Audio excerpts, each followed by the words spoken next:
Thank you, Janet.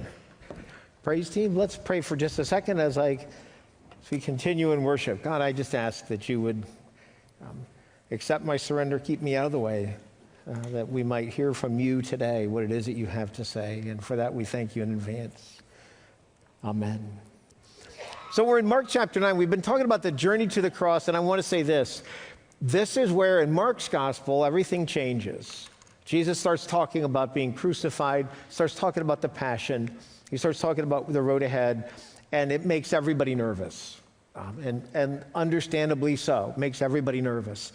But this is where things get serious, because Jesus is talking about the passion, about the fact that he is going to suffer, that he's going to be killed. And so suffering, when we think about losing somebody, that's painful. And when we think about somebody's life being taken, that's not just painful, it's also illegal. And so we can get indignant. But beyond that, they're losing their leader. And they don't understand, because he's supposed to be Messiah. He's supposed to be solving all the problems. And yet he says he's going to, after his 3 years of ministry, he's going to be rejected. He's going to be condemned. He's going to die. And they don't want to hear that. They don't want to hear that. The journey to the cross is a difficult one. We cannot pretend like it's just about religion. It's a real challenge. In the middle of the passage for this morning at 9 o'clock, we hear a man say, "I believe, help my unbelief." Folks, that's the heart of what it means to be trying to follow Christ to the cross. Jim, do you have that picture available?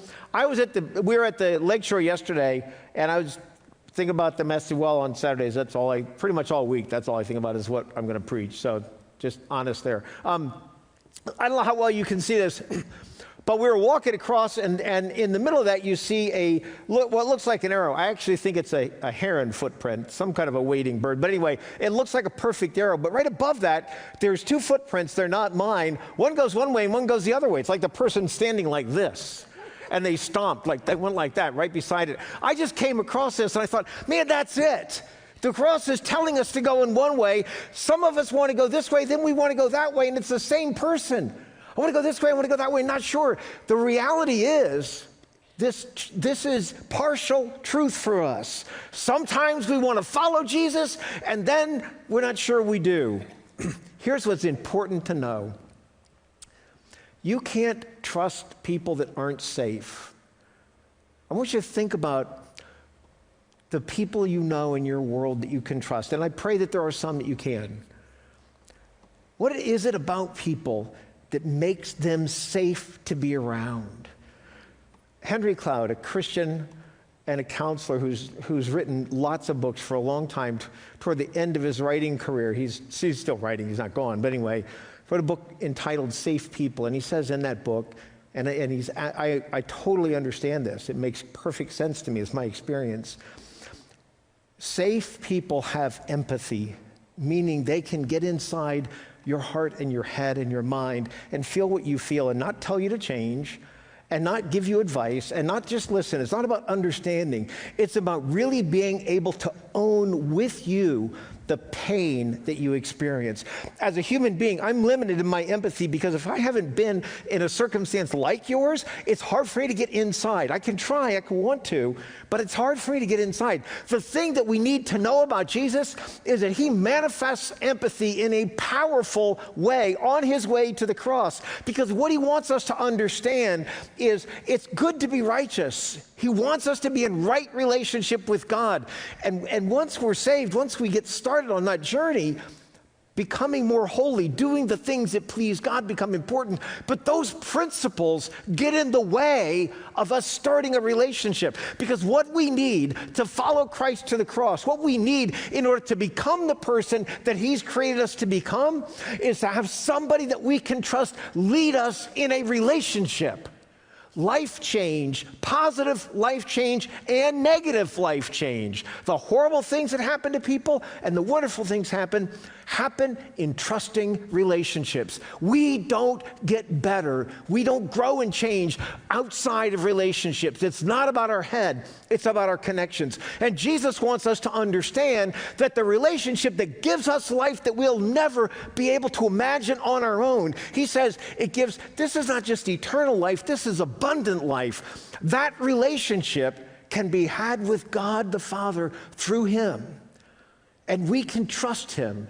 Let's listen to how and why we can trust him. Mark chapter 9. I'm going to start reading at verse 14, and I'm going to race all the way through to verse 29. So hang on. When they came to the other disciples, they saw a large crowd around them and the teachers of the law arguing with them. As soon as all the people saw Jesus, they were overwhelmed with wonder and ran to greet him. "What are you arguing about with them?" he asked. The man in the crowd answered, "Teacher, I brought you my son, who is possessed by a spirit that has robbed him of speech. Whenever it seizes him, it throws him to the ground. He foams at the mouth, gnashes his teeth, and becomes rigid. I asked your disciples to drive out the spirit, but they could not." "O unbelieving generation," Jesus replied, "how long shall I stay with you? How long shall I put up with you? Bring the boys to me." So they brought him. When the spirit saw Jesus, it immediately threw the boy into a convulsion. He fell to the ground and rolled around, foaming at the mouth. Jesus asked the boy's father, "How long has he been like this?" "From childhood," he answered. "It has often thrown him into fire or water to kill him. But if you can do anything, take pity on us and help us." "If I can," Jesus said, "everything is possible for him who believes." Immediately the boy's father exclaimed, "I do believe. Help me overcome my unbelief." When Jesus saw that a crowd was running to the scene, he rebuked the evil spirit. "You deaf and mute spirit," he said, "I command you, come out of him and never enter him again." The spirit shrieked, convulsed him violently, and came out. The boy looked so much like a corpse that many said, "He's dead."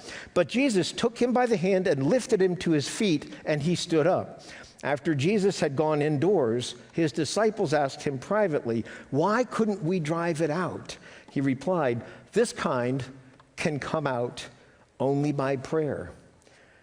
Which is an odd thing to end on. You'd think, I said to Tom this morning, you'd think that the disciples who are in the midst of hanging out with Jesus and doing all this ministry would have been doing some praying of some sort, right? And Jesus says this kind can only come out by prayer. There's four things in this story that I want to point out to you. And the first one is this. The debate gathers a crowd, and so people are noticing Jesus. And Jesus takes this opportunity to do some teaching. So it's not just about the solving the problem. It's also about responding to the fact that there are people there paying attention, they're witnessing. And listen to this is easy to miss if you don't pay close attention. He says, "What's going on?" The man says, "Teacher, I brought you my son." Hear that? "I brought you my son." And then he says, "And your disciples couldn't drive out the spirit." Folks, if you and I are in close connection to Jesus Christ, hear this. The world connects us with him. What we do or don't do is what Jesus does or don't does. This is important because when we speak unkind words, especially when we speak unkind words about other believers, folks, others hear that as Jesus. What people encounter in you and I as believers, they equate to Jesus. I'm not saying it's necessarily right, but it's very real. This man has heard that Jesus can change lives, and he comes to the disciples, and they see the disciples, the people see the disciples as the same as Jesus. He says, "I came to you," but they couldn't turn it out. He did not make a distinction. It's important for us to recognize that's just the reality. We are often perceived as representing Christ. We need to think about that. We need to think about that. Be aware that we might not like it, and we have every right to say, "I am not Christ," but if we're reaching out to a world, if our job is to witness, then we need to understand that people are coming to us trying to figure out who Jesus is. And what they encounter from us might be what makes them to decide whether they're going to keep getting to know Jesus or not. So the world identifies us with Jesus. Not necessarily right, but it's important. Jesus is frustrated. He says, "Oh, unbelieving generation, how long do I have to hang out to you?" It doesn't sound to me like he's real happy about this whole thing, and he's not. He's not because they're not getting it. But in spite of that, he talks to the boy's father, "How long has he been like this?" And then the father says, "If it's possible." And Jesus says, "Are you kidding me? Now, I'm sure he didn't say this, but I'm sure he thought, I just walked across water, I cast out a bunch of demons, I fed 5,000 people from a couple loaves of bread, and you're saying, if you can, I'm the Son of God. Are you kidding me? Maybe that's going through his head. But he says, if I can, everything is possible for the one who believes. The man says, I believe, help my unbelief. And Jesus heals the boy. Hear this. In the midst of his confusion and disbelief, Jesus does not quit on him. This is why he's a safe person. This is why we can trust Jesus. Because although he says, how long do I have to put up with this stuff? And he says to the man, which makes complete sense, wait a minute, you brought the boy to me to get him healed, but you're not sure I can? Like, why are you wasting your time and mine? If I can help you? What do you mean, if I can help you? I mean, Jesus is partially, he's fully human. He has some human characteristics. He's a bit frustrated between his disciples who have dropped the ball on this and this man who's saying, I believe you, but I don't believe you, but maybe you can, hopefully it's going to work out. And he says, help my unbelief. I believe, I don't believe. I'm not sure where I stand. But Jesus doesn't bail on this whole scenario. The confused disciples, the uncommitted man, Jesus stands right there empathetically and says, tell me what's going on with your son now. And not only that, after he casts out the demon, he doesn't put the boy on display. And the boy's tired and worn out because this experience has beaten his body. His body's been a captive to something else for a long time. No, I had malaria. My body was captive to that parasite for quite some time. I would tell you it felt like a demonic possession at different moments. I didn't act like myself. I didn't feel like myself. When I had surgery on this arm where I have the Frankenstein scar, I had so much pain. Lynn said to me, something's not right with you because you're just not the same person. That pain changed me. I don't know what this demon was, but I know this. When you've been through something like that, your body is drained, wiped out. You got nothing left. And Jesus simply takes the kid's hand and helps him stand up. He doesn't make an example out of him, doesn't tell him what to do next, doesn't rebuke him or anything else. He just does the most empathetic thing he can possibly do, because here's a father whose son is in danger of dying, who he's begged Jesus to do something about, and he said to Jesus, I don't even know that I believe. I said, in his own mind, this man has got to be thinking, I've just blown it. I said the wrong thing to the one guy who could fix it. And Jesus calms it all and says, tell me about him. He heals him. And then Jesus reaches out and takes his son's hand and helps him stand up. That father's life was changed, I think, at that moment when Jesus took the hand of his son. This is empathy, folks. This is a safe person. This is the Jesus that invites us to the cross. And if you've ever been in a place where you could say, I believe, help my unbelief, you fit in the people of God. You're not going to be perfect. And Jesus isn't going to leave you that way. But in a safe and trusting relationship, we can grow and become the things that we need to become. We can let go of the things that we need to let go of. So this continues, and the final piece is this. They get to the end, the boy's healed, and the disciples say, okay, why couldn't we do it? And Jesus says, and this is your last point for this morning, so praise team can start to get ready. We're not quite there, but we're maybe a minute out.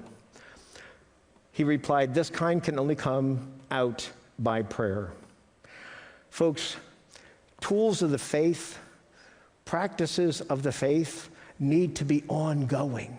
We need to be immersed, and prayer is at the center of everything that matters in faith. You cannot have faith, you cannot grow faith, you cannot live in faith, you cannot find sanctification where you grow in the things that please God. None of that happens without prayer. I have a GPS that does off-road tracking, like not on the roads, but for hiking.